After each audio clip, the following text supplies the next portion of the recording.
Fast, focused, and fearless. Here's everything you need to know as you jumpstart your day. I'm Diego Castro. The House of Representatives approves the 2024 budget on third and final reading. The House took about 57 days to finish deliberations on the 5.768 trillion peso budget proposed by the administration. This is nearly 10% higher than the 5.268 trillion peso budget in 2023. It was certified as urgent by President Bongbong Marcos, which allowed it to be passed in its second and third readings on the same day. Some 296 lawmakers voted in favor of the budget, while 3 opposition congressmen, all from the Makabayan bloc, voted against it. The biggest chunk will be provided to education, followed by infrastructure and agriculture.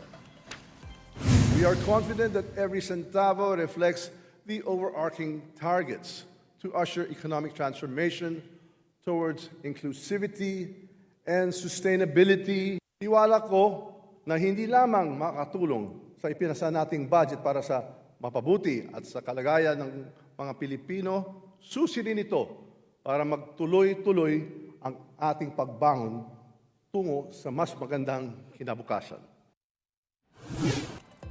Prior to that approval, both chambers of Congress pledged to remove confidential and intelligence funds from civilian agencies and instead channel these funds to those that actually deal with national security. In a joint statement, leaders of political parties said they want the CIFs to only go to agencies assigned to protect the West Philippine Sea, noting that they view China's recent actions in the disputed waters with serious concern.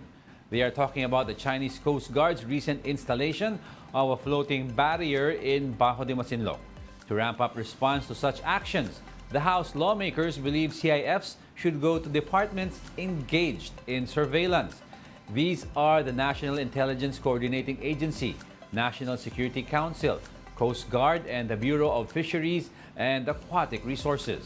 House leaders also underscored the need to secure the rights and access of Filipino fishermen to traditional fishing grounds.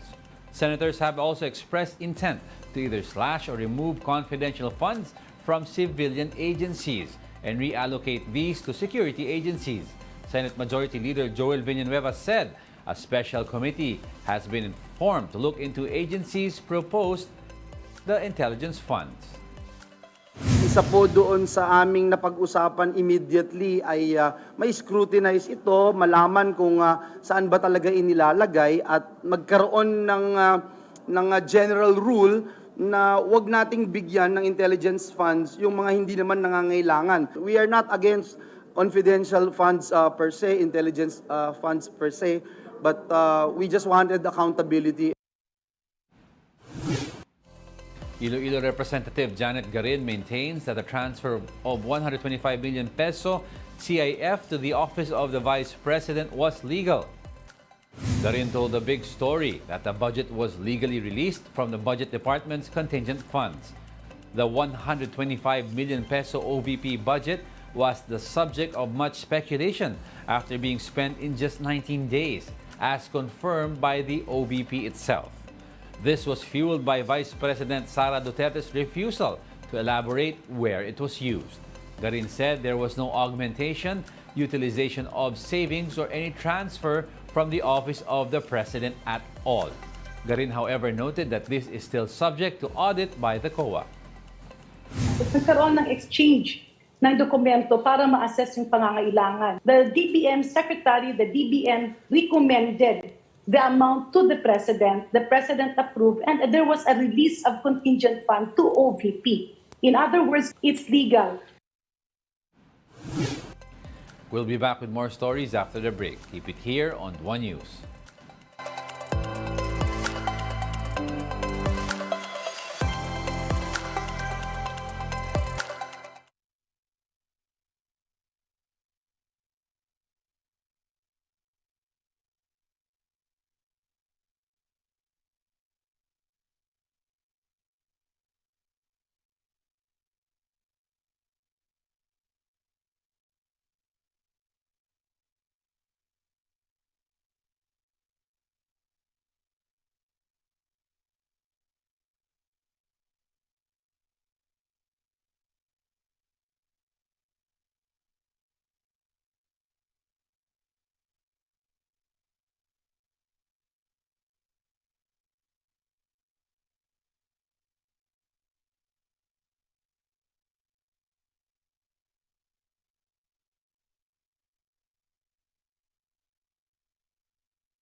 You're still watching One News Now. I'm Diego Castro.